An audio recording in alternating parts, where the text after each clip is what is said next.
ولا يحرم خيرها الا محروم، کہ لوگو یہ مہینہ جو تم پر آیا ہے اس میں ایک ایسی رات ہے جو 1000 مہینوں سے بہتر ہے، جو شخص اس سے محروم رہا وہ ہر بھلائی سے محروم رہا۔ اس رات کی سعادت سے صرف بد نصیب ہی کو محروم کیا جاتا ہے، یعنی حقیقی معنوں میں بد نصیب وہ ہے جو اس رات کی عبادت سے محروم رہے، اس رات کی خیر سے محروم رہے۔ لیلۃ القدر آخری عشرے کی کوئی بھی رات ہو سکتی ہے، لیکن نبی صلی اللہ علیہ وسلم نے خاص طور پر طاق راتوں میں اسے تلاش کرنے کا حکم دیا ہے۔ ابن عمر کہتے ہیں کہ رسول اللہ صلی اللہ علیہ وسلم نے فرمایا التمسوها فی العشر الاواخر یعنی لیلۃ القدر فإن ضعف احدکم او عجز فلا یغلبن علی السبع البواقی۔ صحیح مسلم کی اس روایت کا معنی ہے کہ رمضان کے آخری عشرے میں شب قدر تلاش کرو، پھر اگر تم میں سے کوئی کمزوری دکھائے یا عاجز ہو جائے تو آخری 7 راتوں میں سستی نہ کرے، یعنی نبی صلی اللہ علیہ وسلم نے اس کو اور شارٹ لسٹ کر دیا، پہلے 10 راتوں کا بتایا، پھر آخری 7 راتوں کی طرف توجہ دلائی۔ اس رات کا قیام گناہوں کی بخشش کا ذریعہ ہے۔ نبی صلی اللہ علیہ وسلم نے فرمایا من قام لیلۃ القدر ایمانا واحتسابا غفر له ما تقدم من ذنبہ، جس نے لیلۃ القدر میں ایمان اور احتساب یعنی ثواب کی نیت سے قیام کیا، اس کے پچھلے تمام گناہ معاف کر دیے جائیں گے۔ اس سے یہ بات بھی پتہ چلتی ہے کہ اس رات کی سب سے افضل نیکی قیام کرنا ہے، یعنی اللہ تعالیٰ کے حضور کھڑے ہو کر زیادہ سے زیادہ قرآن مجید پڑھنا، یعنی نماز کی حالت میں، یا سننا ہے۔ اسی طرح اس رات میں شور ہنگامے، لڑائی جھگڑے، فضول اور لغو گفتگو سے بھی پرہیز کرنا چاہیے۔ عام طور پر ہوتا یہ ہے کہ جب لوگ مساجد میں اکٹھے ہوتے ہیں یا کچھ گھروں میں اکٹھے ہو کر اجتماعی طور پر قیام اللیل کا اہتمام کرتے ہیں تو پھر بعض اوقات تھکاوٹ ہونے کی صورت میں چائے کا دور چلتا ہے یا پھر گفتگو شروع ہو جاتی ہے، تو ہو سکتا ہے کہ وہی دعا کی قبولیت کا وقت ہو۔ اس لیے پوری رات میں انسان اپنے آپ پر خوب چیک رکھے، نظر رکھے کہ وہ عبادت کے سوا کسی اور چیز کی طرف دھیان نہ دے، اگر کوئی اور کر رہا تو اس کو بھی سمجھائے۔ اس سلسلے میں ایک حدیث ہے، عبادہ بن صامت سے مروی ہے کہ نبی صلی اللہ علیہ وسلم ہمیں شب قدر کی خبر دینے کے لیے تشریف لا رہے تھے کہ 2 مسلمان آپس میں جھگڑا کرنے لگے۔ اس پر آپ صلی اللہ علیہ وسلم نے فرمایا میں آیا تھا کہ تمہیں شب قدر بتا دوں، لیکن فلاں اور فلاں نے آپس میں جھگڑا کر لیا، پس اس کا علم اٹھا لیا گیا اور امید ہے کہ تمہارے حق میں یہی بہتر ہوگا۔ اس حدیث سے ہمیں 2 باتیں پتہ چلتی ہیں۔ ایک تو یہ کہ مسلمانوں کا باہم لڑائی جھگڑا فتنہ فساد ان کو بہت سی خیر سے محروم کر دیتا ہے۔ ایک اور حدیث کے مطابق فساد اور باہمی تعلقات کی خرابی دین کو مونڈ دینے والی ہے، یعنی دین کا صفایا کر دیتی ہے۔ وہاں کوئی ایمان اور تقوی اور خیر بھلائی باقی نہیں رہتی جہاں لوگوں کے درمیان باہم تعلقات اچھے نہیں ہوتے۔ اور یہاں ہم دیکھتے ہیں کہ نبی صلی اللہ علیہ وسلم اسپیسیفکلی یہ بتانے کے لیے آئے کہ کون سی رات لیلۃ القدر ہوگی تاکہ لوگ اس میں پوری طرح عبادت کر سکیں، لیکن لڑائی جھگڑے کی وجہ سے وہ علم آپ سے اٹھا لیا گیا۔ لیکن آپ نے یہ فرمایا کہ اسی میں بھلائی ہوگی۔ اس سے ہمیں ایک اور بات بھی پتہ چلتی، اور وہ یہ کہ نبی صلی اللہ علیہ وسلم انتہا درجے کی مثبت سوچ رکھتے تھے۔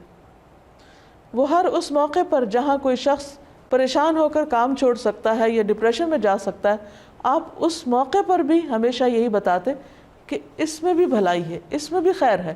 اور ہم اگر غور کریں تو خیر نظر بھی آتی ہے۔ وہ یہ کہ اگر ہمیں یہ پتہ ہوتا کہ فلاں ایک رات لیلۃ القدر ہے، مثلاً بعض لوگ جیسے کہتے ہیں 27ویں کی رات یا کوئی اور رات، تو پھر ہم صرف عبادت اسی رات میں کرتے۔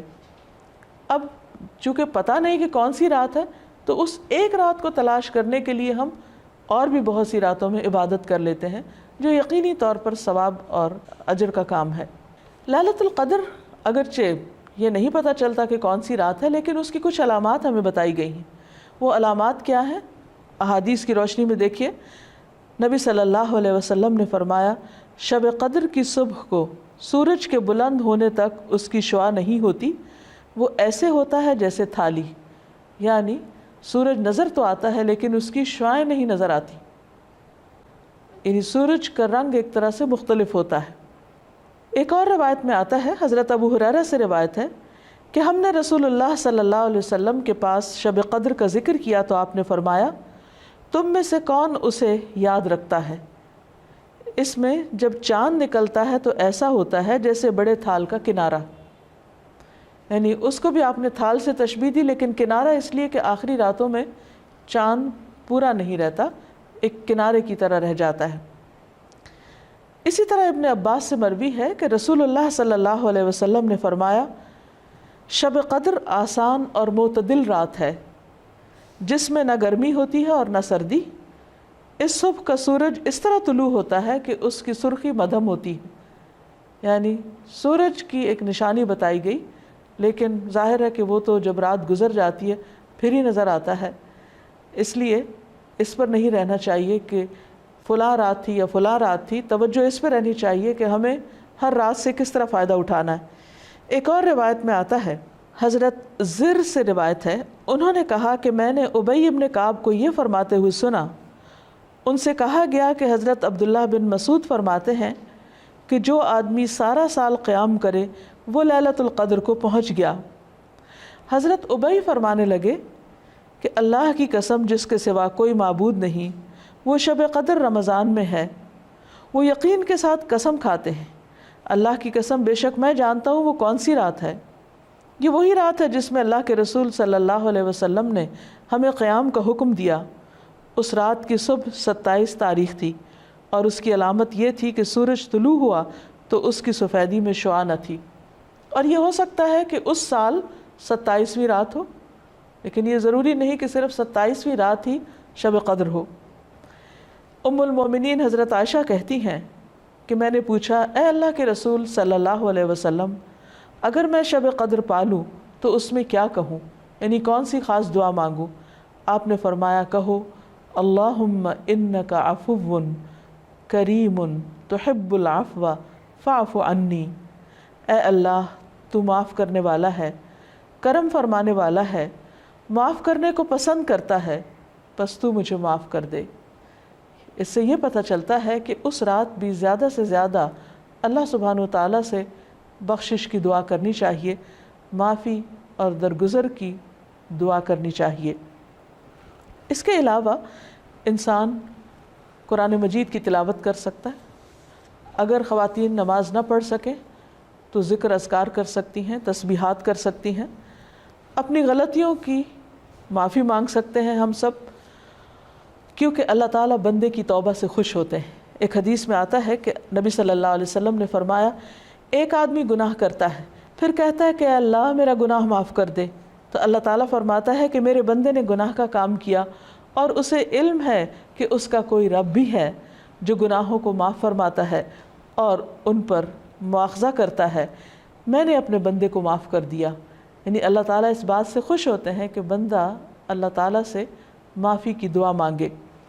پھر اللہ تعالیٰ بخشش کا وعدہ بھی کرتے ہیں۔ رسول اللہ صلی اللہ علیہ وسلم نے فرمایا کہ شیطان نے اللہ عز و جل سے کہا مجھے تیری عزت اور جلال کی قسم، میں تیرے بندوں کو اس وقت تک گمراہ کرتا رہوں گا جب تک ان کے جسم میں روح رہے گی، یعنی جب تک وہ فوت نہیں ہو جاتے۔ اور اللہ تعالیٰ نے فرمایا مجھے اپنی عزت اور جلال کی قسم، جب تک وہ مجھ سے معافی مانگتے رہیں گے میں بھی انہیں معاف کرتا رہوں گا۔ یعنی اللہ تعالیٰ کو معاف کرنا پسند ہے، اس لیے خصوصی طور پر لیلۃ القدر میں اپنے گناہوں کی معافی مانگنی چاہیے، کیونکہ اس میں قبولیت کی گھڑیاں ہوتی ہیں۔ اور استغفار کا فائدہ یہ بھی ہے کہ انسان عذاب سے محفوظ رہتا ہے۔ قرآن مجید میں آتا ہے کہ اللہ تعالیٰ ان کو عذاب نہیں دیں گے جب تک وہ استغفار کرتے رہیں گے۔ کوئی بھی انسان یا قوم اپنی کوتاہیوں، غفلتوں، گناہوں کی وجہ سے اللہ تعالیٰ کو ناراض کر دیتی ہے، لیکن اللہ تعالیٰ رب الرحیم ہیں، غفور الرحیم ہیں، وہ اپنے بندوں کو معاف کر دیتے ہیں۔ لہٰذا اس موقع پر ہمیں انفرادی توبہ کے علاوہ اجتماعی توبہ بھی کرنی چاہیے۔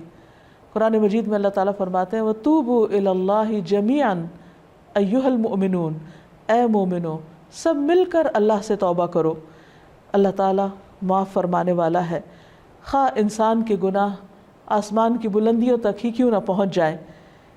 اور آپ صلی اللہ علیہ وسلم نے یہ بھی فرمایا کہ جو آدمی یہ بات پسند کرتا ہے کہ اس کا اعمال نامہ اسے خوش کر دے تو وہ کثرت سے استغفار کیا کرے۔